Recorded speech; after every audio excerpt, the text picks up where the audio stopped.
Party नगर निकाय के प्रथम चरण का जो चुनाव है, समाजवादी पार्टी की साइकिल बहुत आगे है, बीजेपी बहुत पिछड़ गई है।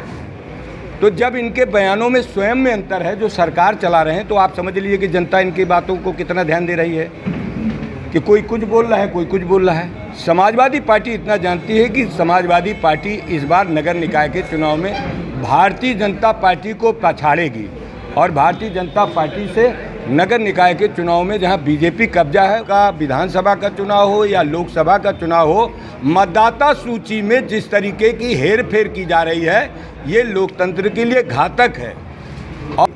75% चुनाव में हमारा, बाकी 25 में बंटवारा किसका?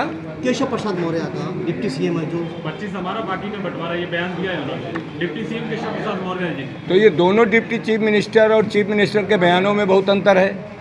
एक डिप्टी चीफ मिनिस्टर बोलता है कि उत्तर प्रदेश के सारे नगर निकाय के, नगर पालिका, नगर पंचायत, नगर निगम के चुनाव में 100% जीतेंगे।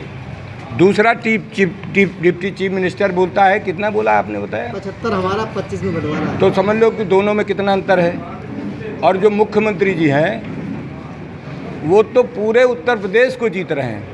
तो जब इनके बयानों में स्वयं में अंतर है, जो सरकार चला रहे हैं, तो आप समझ लीजिए कि जनता इनकी बातों को कितना ध्यान दे रही है कि कोई कुछ बोल रहा है, कोई कुछ बोल रहा है। समाजवादी पार्टी इतना जानती है कि समाजवादी पार्टी इस बार नगर निकाय के चुनाव में भारतीय जनता पार्टी को पछाड़ेगी और भारतीय जनता पार्टी से नगर निकाय के चुनाव में जहां बीजेपी कब्जा है, उनको सबको समाजवादी पार्टी जीतेगी।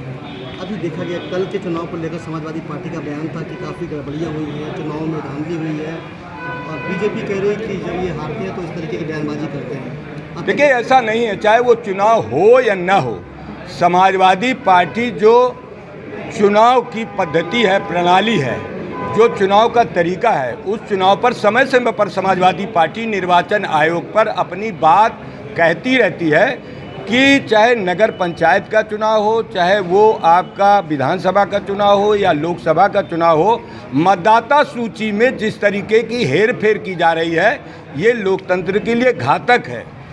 और ये समाजवादी पार्टी नहीं, देश की सारी पार्टियां कहती कि बीजेपी मतदाताओं को मतदान करने से वंचित करने के लिए वो लगातार मतदाता सूची में हेरफेर कराते हैं और मतदाता सूची में हेरफेर के बाद मतदाताओं को मतदान करने नहीं देते हैं, प्रशासनिक बल का दुरुपयोग करते हैं। ये बात समाजवादी पार्टी पहले भी कहती है और कहती रहेगी जब तक भारतीय जनता पार्टी अपने चरित्र पर सुधार नहीं करेगी। तो चुनाव आयोग भी कहीं ना हो, चुनाव आयोग को बराबर कहते हैं, कल भी कहा है, पहले भी कहा है, लोकसभा में 2018 में 19 में भी कहा, विधानसभा में भी कहा और अभी नगर निकाय के चुनाव में भी कहा, चुनाव के बीच में भी कहा कि ये मतदाता सूची में हेर फेर करते हैं। जहां समाजवादी पार्टी के मतदाता हैं, वहां मिनिमाइज करा देते हैं, जानबूझ करके अपने कुछ कर्मचारियों को लगा करके मतदाताओं के नाम मतदाता सूची से कटवा देते हैं। तो ये हेरा फेरी से चुनाव जीतते हैं, कभी भी जनता से चुनाव नहीं जीतते हैं। तो समाजवादी पार्टी अपनी किस स्थिति में देखती है? तो आप देख लीजिए कि इनके पास कोई सुयोग्य उम्मीदवार नहीं था, इन्होंने समाजवादी पार्टी की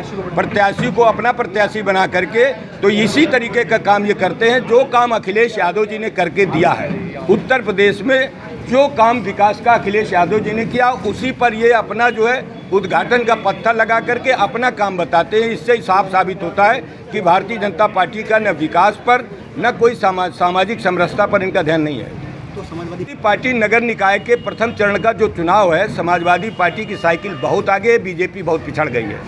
हमसे जुड़े रहने के लिए हमारे YouTube चैनल को सब्सक्राइब करें और नई वीडियो की नोटिफिकेशन के लिए बेल आइकॉन को दबाएं।